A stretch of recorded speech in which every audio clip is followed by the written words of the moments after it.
İtaliya Respublikası Avropanın cənubunda Apeniya yarımadasında yerləşən dövlət. Əsas etibarilə Cənubi Avropa regionunda yerləşməsinə baxmayaraq, Qərbi Avropanın da bir hissəsi hesab olunur.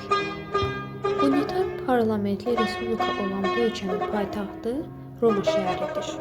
Quruyola Fransa, Avstraliya, İsveçrə, Sloveniya, həmçinin Antilov dövlətləri olan Vatikan və San Marino ilə həmsərhəddədir.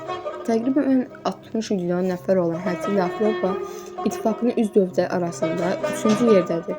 Cənubi Avropa və Aralıq dənizi kimi mühüm coğrafi qovşaqlarda yerləşdiyinə görə bu ərazi saysız-hesabsız xalqlara və mədəniyyət ev sahibliyi etmişdir.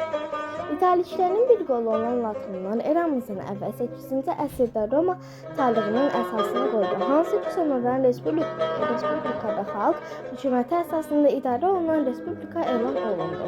Roma Respublikası ilk növbədə Apeniya yarımadasında yerləşən qonşu xalqları işğal etməyə başladı və sonradan Avropa, Şimali Afrika, Asiya bölgələrini də ələ keçirməyə müvəffəq oldu. Müasir İtaliya ərazisi müxtəlif xalqları və ev sahibliyi etməsinə baxmayaraq, antik dövrdən bu ərazilərdə məskunlaşmış və yarımadaya öz adını vermiş İtaliklər bu ərazilərin ilk sakinləri hesab olunur.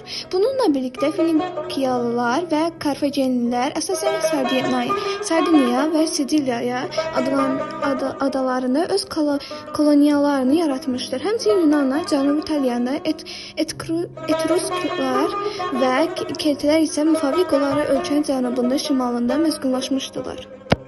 Bugün İtaliya mədəni və iqtisadi cəhətdən dünyanın ən çox inkişaf etmiş ölkələrindən biri hesab olunur.